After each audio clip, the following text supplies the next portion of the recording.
Hey, hi everyone. It's Friday and it's time for New Day, New Word. Marsha Grace here, your modern meditation mentor. And have I got a word for you today? Our letter is F. And I don't know, what's this up here on the screen that I can't get rid of? Okay. They got some new thing here called Draw It, and I don't know what that is.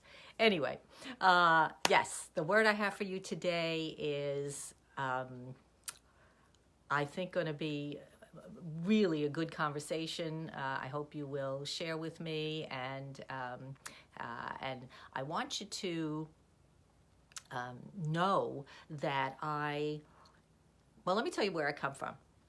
For those of you who don't know, I'm an interfaith minister. I was ordained in 1995, and I became an interfaith minister because I was fascinated by all the major different religions and minor ones too that we have on our planet.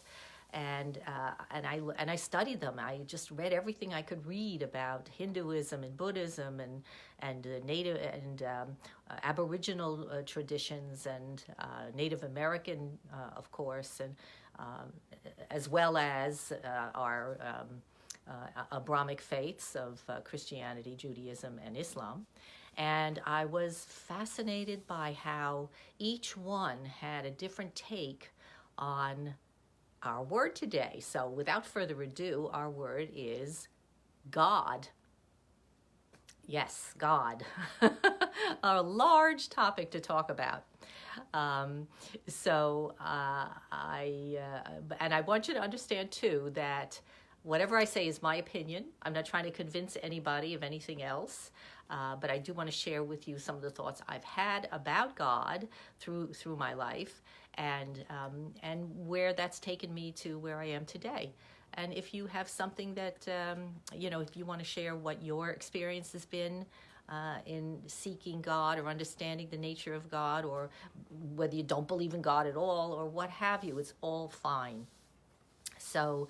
Okay, so let me start with, well, when I was a kid, and I think this is what really got me going, was that I lived in a neighborhood in Queens, New York, which was my building where I lived in, an apartment building, was right across the street from a community of garden apartments where people who worked at the United Nations lived. People from all over, from China and India and just everywhere, all kinds of nations.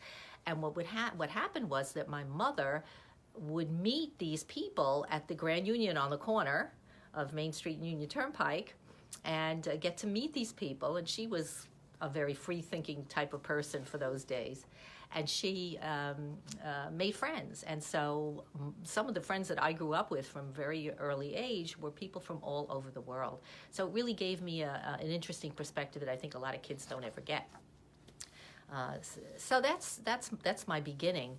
And it really created an interest in me in understanding the nature of God. You know, who is this that we're praying to or asking for help from, or conceiving ourselves as part of, what is that? And so we have so many different ways of looking at that. I was brought up Christian, and I went to church, but I'll tell you something, I did not have the best experience, and not that anything bad happened, but what I got from church was, give me money. We need money. And that was probably just my particular church, but that was what I got. And I didn't get a great sense of spiritual nurturing from my faith. So when I got to be 15 or so, 14, I don't know, I just kind of, didn't go anymore. My mother didn't push it, so it didn't matter. But I maintained a fascination with religion. And I had lots of friends who were Jewish in my neighborhood, and my best friend was Jewish. and she, would share her traditions with me. So I got to see how the Jewish holidays were celebrated, and it was wonderful. So that was all good. Now and I ended up marrying a Jewish guy, by the way. So so that figures into the picture. But I've spent the rest of my life really honoring all traditions, because each one has its own specific way of looking at life, at looking at how we interact with God. And they're all fine. I mean, you find the one that works for you. That's the first thing I say to anybody right off the bat.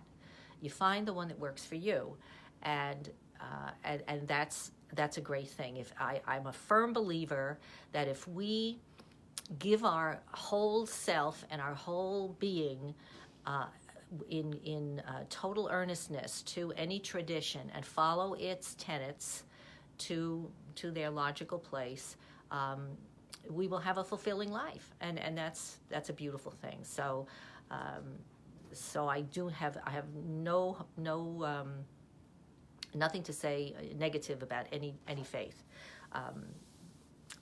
But what I do say is, what happened was that because I had kind of wandered away from my own natal faith, I was looking, and I was studying all these different things, and then I came upon what became my life's path, and that is A Course in Miracles. So that for me has become my touchstone for all understanding of what God is. And in A Course in Miracles, and I'll read to you something from my book, Calm, Creative, Joyful, which explains a little bit about, a lot about our relationship to God. And this is from day 62. If God is not an enemy, as my ego has tried to convince me, and I'll explain that in a minute, then I am free to explore my relationship with my source on a whole new level. On this new ground of being, we are not master and possession, but rather the sun and its rays. I am the same stuff as my Creator and cannot be separated. In this way, I forgive God for what he never did, which was kick me out of the garden, if you believe the Adam and Eve story. And I forgive myself for believing I could leave. So his strength can only be mine. So, hi, let's see, who have we got here? Michael, hi Michael. And who else? We've got, all right, so I'm gonna wave to you. Hi. And Shane, wow, hi Shane. I don't know how to get you on if you wanna join, but if I knew how to do that, I'd be happy to have you join. So, if I get some kind of a message here that, bring them on camera. All right, let's see what this does. Guest requests, your viewers. Let's see, who's that? No. All right, I don't know. All right, I'm not going to do that today because I'm not quite sure how to work that, and I don't want to interrupt our flow here.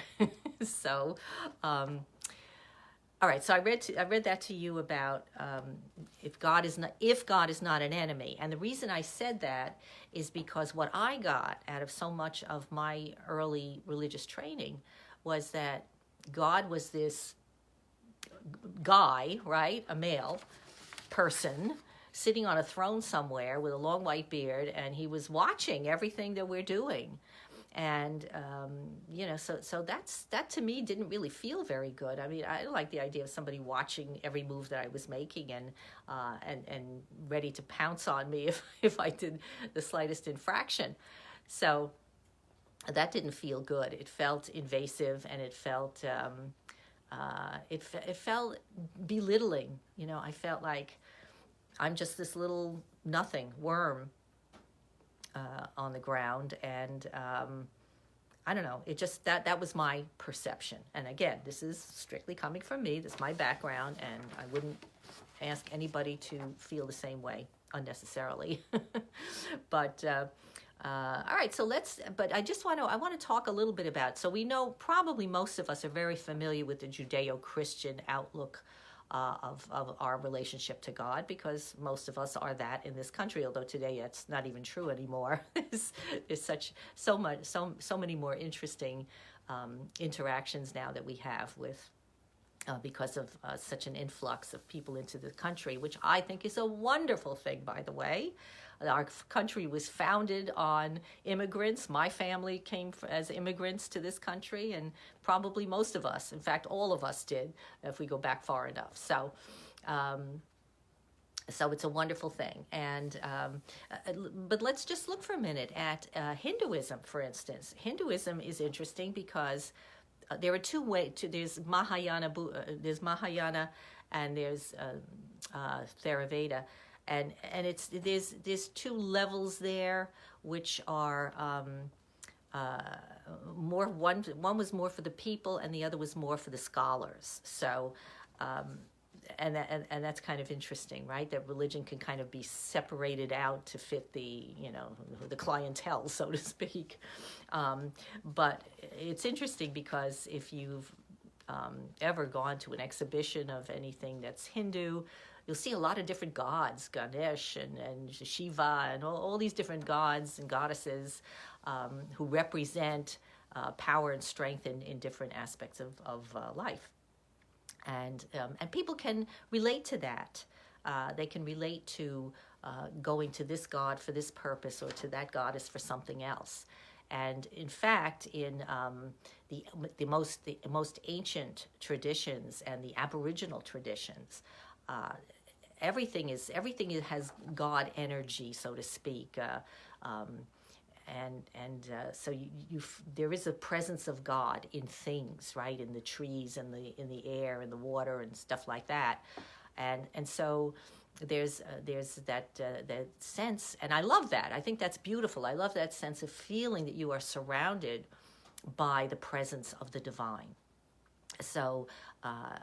And that's not something you get really in the Abrahamic traditions necessarily. So that's one aspect of Hinduism. And Islam states, La ilaha illallah, there is no God but God. So again, the one God. There's only one God, and there's only one God in Judaism. But in Christianity, it's very interesting, because what happened was, in Christianity, somewhere along the line, this idea of the triune God came about. And we're not going to go into all of that today. I mean, I studied that when I studied religion at Stony Brook, but I'm not going there today. But this idea of the Father, the Son, and the Holy Spirit, which are three parts of one God. So very interesting, right? And you can talk about that for eons, and it's all fascinating. And if that works for you, if you love that concept and it has meaning and it brings you peace and joy, that's wonderful. That's wonderful. In fact, in A Course in Miracles, the idea of the Father, the Son, and the Holy Spirit are very relevant, but they have different jobs, so to speak, different roles, and the Holy Spirit has become, in the Course, becomes our internal guide, the part of God that remains with us in this illusion, the worldly illusion that we live in, that's always changing. So, and that's what makes it changing, because that's what makes it an illusion, is that because it's always changing. So nothing ever remains the same for very long. And which has a slight Buddhist kind of feeling to it, right? Because the Buddha spoke about how all of this is meaningless. That the world is meaningless and painful, and so there's a lot of that Buddhist element there too. All fascinating, all wonderful, and again, all worth examining, learning about, enjoying, finding what works for you, and being totally interested and involved. I mean, to me, I can't, and this I have to say, I mean, again, this is my perception. I cannot imagine not having some sense of God, not as an individual, not for me anyway. A God for me is not an individual. God is the energy of the universe. God is everything, but not in a physical sense, not like, to say God is in this chair, although there is a Course in Miracles, there's a lesson that does say that God is in this thing or that thing or whatever, but that is only because God is in my mind. And the reason that we would say that is because then we respect things, we respect people. To say that the presence of the divine exists everywhere, in everything, is to say that all things are worthy of our respect and love and of being treated well. Now, isn't that a beautiful lesson and a beautiful way to live your life, right? To say, I'm going to take care of my possessions. I'm not going to throw them around and break them up and, do stuff. I mean, after all, if you spend your hard-earned time and money to acquire a particular possession, then you should take care of it, And that's also part of. There's so many little things you can draw in from that. For instance, the idea, if you break something unnecessarily and then you have to go out and buy a new one, well, you're just adding to the waste stream, right? So that's not very thoughtful in terms of being a member of this planet. So there's so many little elements that I've played with, in my life, and I write about in my blog if you ever get a chance to look at that. That's on my website. So what else do I want to say? So what is my belief in God in just to kind of tidy up and just to finish off here. My belief is that we, each and every living being, is part of creation. God is creation, is all that exists, all that is real. And each one of us is part of that. It's like, and the analogy the Course often gives is of the ocean and the drops. If you take a drop of water out of the ocean, it's a separate thing. But if you throw it back in, it becomes merged again with the wholeness and can't be distinguished. So that's kind of what we're experiencing in our bodies. As we seem to be here, we are in our bodies, and we see other bodies, and they're individuals, and so we seem to be separate.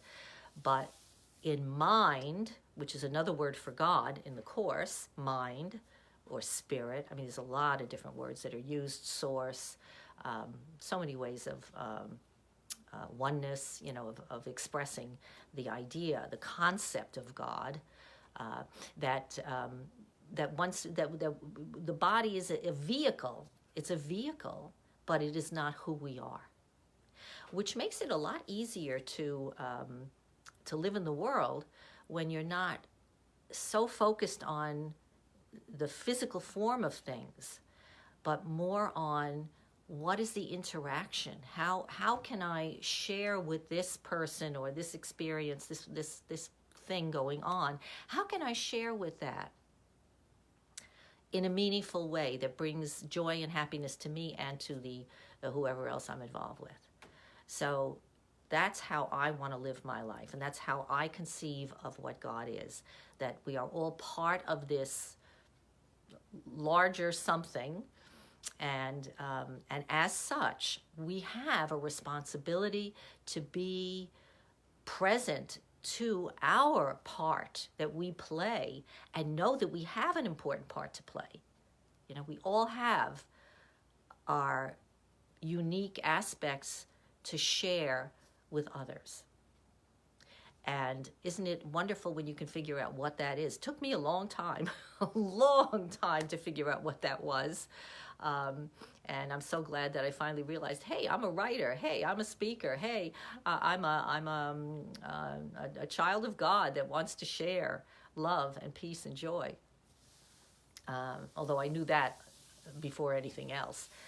So okay. So that's I guess I think I've run out of what I want to say about God today. It is a huge topic. I mean, there's so many other things to say, but please give me a like if you enjoyed our conversation.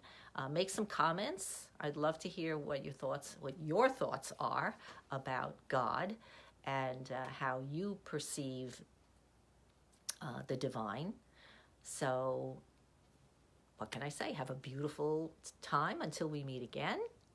Many blessings and bye-bye.